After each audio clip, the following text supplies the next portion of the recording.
First ever factory outlet Mukunda jewelleries Kukatpally Khammam Kothapet Somajiguda Hanamkonda and Suchitra. నమస్తే, welcome to Suman TV. నేను మీ యామ్ని. ప్రస్తుతం మనతో ఉన్నారు ప్రముఖ ఆధ్యాత్మికవేత్త డాక్టర్ అనంతలక్ష్మి గారు ఉన్నారు. అమ్మతో మనం మాట్లాడదాం. నమస్తే అమ్మా. నమస్తే తల్లి. అమ్మ, మామూలుగా అయితే జన్మదినం అనేది ఒక్కసారే ఉంటుంది, కానీ హనుమంతుడి వారికి ఏంటమ్మా 2 సార్లు చేయడం జరుగుతుంది. అసలు మన దగ్గర చైత్ర మాసంలో చేస్తారు, అలానే వైశాఖ మాసంలో కూడా ఉంది. అసలు తెలియచేయండి అమ్మా. మనం కూడా 2 చేసుకుంటామమ్మా. తిథుల ప్రకారం ఒకటి చేసుకుంటున్నాం, తేదీల ప్రకారం ఒకటి చేసుకుంటున్నాం. ఇది అది కాదు, హనుమంతుడిది అది కాదు. నిజానికి హనుమంతుడి జీవితానికి సంబంధించినటువంటి విశేషాలన్నీ మనకి ప్రమాణంగా ఉండేది పరాశర సంహిత. పరాశర సంహితలో హనుమంతుడు వైశాఖ బహుళ దశమి మందవారం అంటే శనివారం నాడు పుట్టినట్టుగా చెప్పబడింది. అర్థమైంది కదా?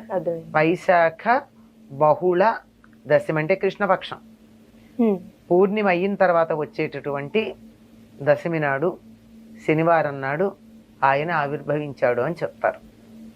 అది పరాశర సంహిత ప్రామాణికం.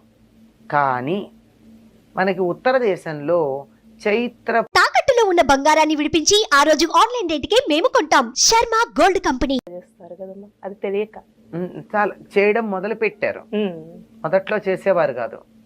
రాను రాను ఉత్తర దేశ ప్రభావం వల్ల చేస్తూ మొత్తానికి విషయం ఏమిటని లోపలగా చూసినట్టయితే హనుమద్ విజయోత్సవం అన్న పేరుతో చేస్తున్నారు. మీరు గమనించారో లేదో? అంటే విజయోత్సవం అంటే ఏంటమ్మా? హనుమంతుడికి నీ వల్ల కదా మాకింత జరిగింది అని రాముడు ఆయన్ని మెచ్చుకున్నటువంటి రోజు అన్నమాట. చైత్రమాసంలో తిరిగి వచ్చిన తర్వాత నవమి నాడు ఈయనకి పట్టాభిషేకం ముహూర్తం పెడితే ఆ రోజు కదా పట్టభంగం అయ్యి అరణ్యవాసానికి వెళ్ళాడు. మళ్ళీ వచ్చేటప్పటికి ఆ రోజుకు తిరిగి రాకపోతే నేను ప్రాయోపవేశం చేస్తానంటే హుటాహుటిన బయలుదేరి రాముడు వచ్చాడు. నవమి కల్లా తిరిగి వచ్చాక పట్టాభిషేకం ఆ తర్వాత చేయడం జరిగింది. ఈ పట్టాభిషేకం అయిన తర్వాత ఒక్కొక్కళ్ళని రాముడు సన్మానించటం మొదలుపెట్టాడు. అలా సన్మానించిన దాంట్లో చిట్ట చివరికి అందరికన్నా నీకు ఎవరు ఇష్టమైనటువంటి వాళ్ళు చెప్పు, వాళ్ళకి ఇవ్వు హారం అని చెప్పి రాముడు ఒక ముత్యాల దండనిస్తే సీతాదేవి ఒక్కసారి ఆలోచించి హనుమకి ఇచ్చింది. అంటే అందరికన్నా తనని ఉద్ధరించినటువంటి వాడు హనుమ అన్న ఉద్దేశంతో రాముడు కూడా అంతే అందరికి అన్ని రకాలైనటువంటి సన్మానాలు బహుమానాలు ఇచ్చి హనుమని మాత్రం నేను నీకు ఏమిచ్చినా సరిపోదు అని చెప్పి కౌగిలించుకుంటాడు. అలా హనుమంతుణ్ణి గౌరవించిన రోజు అని కొంతమంది చెప్తారు. ఈ విజయోత్సవంగా ఇలా రకరకాలుగా ఈ రోజును చేసుకుంటారు. ఏదో వంకన హనుమంతుడిని పూజించుకోవడం మంచిదే కదమ్మా. అంతే కదమ్మా, అది సంగతి. ఇప్పుడు వైశాఖ మాసంలో వచ్చే ఆంజనేయ స్వామి గురించి అంటే జన్మదినం, అది ఆ రోజు పుట్టినట్టేనమ్మా? అది మనకి పరాశర సంహితలో స్పష్టంగా ఉందమ్మా. అది వైశాఖ బహుళ అంటే పౌర్ణమి వెళ్ళాక కృష్ణపక్షంలో ఉండే దశమి నాడు పూర్వభాద్ర నక్షత్రంలో హనుమ ఆవిర్భవించాడు అని చెప్పారు. అదే తప్పనిసరిగా అక్కడే అందులో ఉన్నది, దాన్ని మనం ప్రమాణంగా తీసుకుంటూ ఉంటాం. కానీ ఇక్కడ ఈ మధ్య కాలంలో ఇట్లా చేస్తున్నారు, చేసి దీన్ని మళ్ళీ హనుమద్ విజయోత్సవంగా మళ్ళీ తర్వాత చెప్తున్నారు. కానీ మెయిన్ అయితే మనకి వైశాఖంలో వచ్చింది, వైశాఖ మాసమే. అంటే అమ్మ, ఇప్పుడు సీతమ్మ వారు ఆంజనేయ స్వామికి ఒక ముత్యాల హారం ఇస్తే దాన్ని ఇలా కొరికి ఇలా చేశారంటారు కదమ్మా, అసలు ఎందుకు అలా? ఇది కూడా కల్పనమ్మా. హనుమంతుడు ఎంత రామ భక్తుడో చెప్పాలి అన్న ఉద్దేశంతో. అంటే ఇందులో రామనామం దొరుకుతుందా అని ప్రతి ముత్యం కొరికేట. ఎందుకు దొరుకుతుందమ్మా?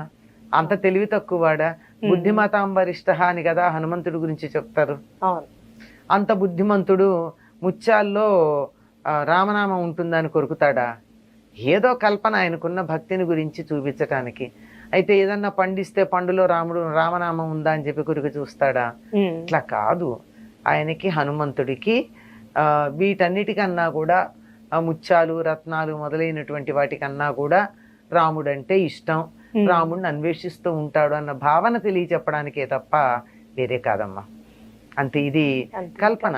హనుమంతుడికి ఉన్న భక్తికి సంబంధించి ఎన్నో కల్పనలు వచ్చిన ఉన్నాయి. ఇలా గుండె చీలిస్తే అక్కడ రాముల సీతారామ వారి లక్ష్మణుడు సీతారాములు. ఉన్నట్టు. ఎందుకు ఆయన చీల్చుకుని చూపించాలా? చీల్చుకుని చూపిస్తే బొమ్మ మనకు కనపడుతుందా? ఆయనకు కనపడుతుంది తాను లోపు చూపులో గనక చూసినట్టయితే. అంతే. ఇట్లాంటివి భక్తిని కొద్దిగా అలా సింబాలిక్ గా చూపించడానికి చెప్పేటటువంటి కథలు. అమ్మ, ఇప్పుడు హనుమంతుడు వారు పుట్టగానే సూర్యుని దగ్గరికి వెళ్ళి అది పండు అనుకొని అలా వెళ్ళారంటమ్మా. అసలు ఎందుకంటారు అలా?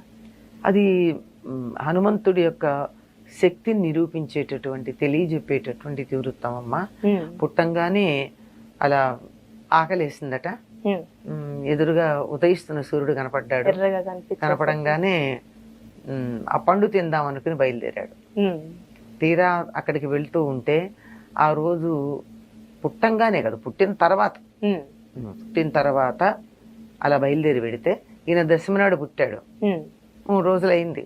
అమావాస్య నాడు పండు తినడానికి వెళ్ళాడు. వాళ్ళమ్మ కాస్త బయటికి వెళ్ళిందో ఏమో పండు తేవడం. వెళ్ళేటప్పటికీ ఆ రోజు అమావాస్య, సూర్యగ్రహణం. అక్కడ రాహు ఉన్నాడు. ఉండి వెంటనే ఇంద్రుడి మీద కోపం వచ్చింది తనకి.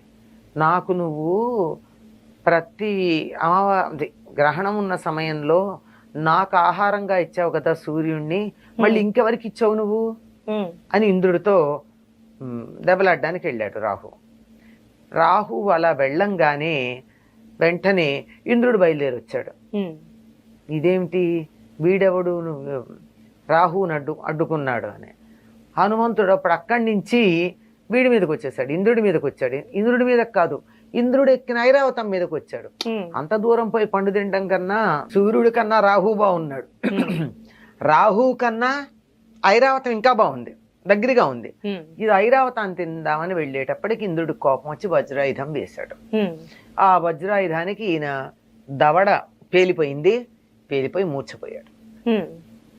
అంత బలం కలిగినటువంటి వాడు మూర్ఛపోయేటప్పటికి తన కొడుక్కి ఇంత కష్టం కలిగిందని వాయుదేవుడు తన కొడుకుని తీసుకుని ఒక గుహలో బంధించి కూర్చున్నాడు. వాయువు లేకపోయేటప్పటికి అందరికీ కీళ్లు పనిచేయడం మానేసాయి. అందరూ వచ్చి ప్రార్థిస్తే బ్రహ్మగారు వచ్చి ప్రార్థించిన తర్వాత వాయుదేవుడు తన కోపాన్ని తగ్గించుకున్నాడు. బ్రహ్మ అందరికీ చెప్పాడు, మీరందరూ వరాలు ఇవ్వండి ఈ బిడ్డకని. బ్రహ్మగారేమో అతనికి బ్రహ్మాస్త్రం అతడి మీద పనిచేయదు అని, అతనికి చిరంజీవిత్వం ఉంటుందని ఇచ్చాడు. అందరూ ఆయుధాలు ఇచ్చారండి, ఆయుధాలు ఇచ్చారు, వరాలు ఇచ్చారు. అందువల్ల అతనికి సుఖమే కలిగింది. అంత బలం కలిగిన వాడు. సూర్యుడు ఏం చేశాడంటే, ఈ పిల్లవాడు చదువుకునే వయసు వచ్చిన తర్వాత నేను నీకు చదువు నేర్పిస్తా అన్నాడు. ఇప్పుడప్పుడే పుట్టాడు కదా, 5 ఏళ్ళు వచ్చిన తర్వాత ఉపనయనం చేసి చదువు నేర్పించడానికి పంపిస్తే సూర్యుడికి ఎదురుగా నిలబడి సూర్యుడితో పాటు కదులుతూ చదువు నేర్చుకున్నాడు హనుమంతుడు. ఇప్పుడు సూర్యుడు ఇలా పెడుతున్నాడమ్మా, సూర్యుడికి ఎదురు నిలబడ్డవాడు ఎట్లా వెళ్ళాలి? వెనక్కి అడిగేయాలి. సూర్యుడంత వేగంగా వెనక్కి నడుస్తూ కదలకుండా 24 గంటలు చదువు నేర్చుకున్నాడు హనుమంతుడు. అంత బలం కలిగినటువంటి వాడు గనకే సూర్యమండలం దగ్గరికి ఎగురుకుంటూ వెళ్ళి అది పండు అనుకుని తినడానికి బయలుదేరి వెళ్ళినవాడు. అందుకే సూర్యుని మించినటువంటి జ్ఞానం ఇచ్చేవాళ్ళు మరొకళ్ళు లేరు. హనుమని మొట్టమొదటిసారి చూసినప్పుడు హనుమ మాట్లాడినటువంటి మాటలు విని రాముడు ఒక పెద్ద ప్రమాణ పత్రం ఇస్తాడు. ఇలాగ మాట్లాడే మాట యొక్క లక్షణాన్ని బట్టి అంత గొప్ప చదువు నేర్చుకున్నాడంటే సూర్యుడి వల్ల. చాలా చక్కగా తెలియజేశారమ్మా, ధన్యవాదాలు. నమస్తే.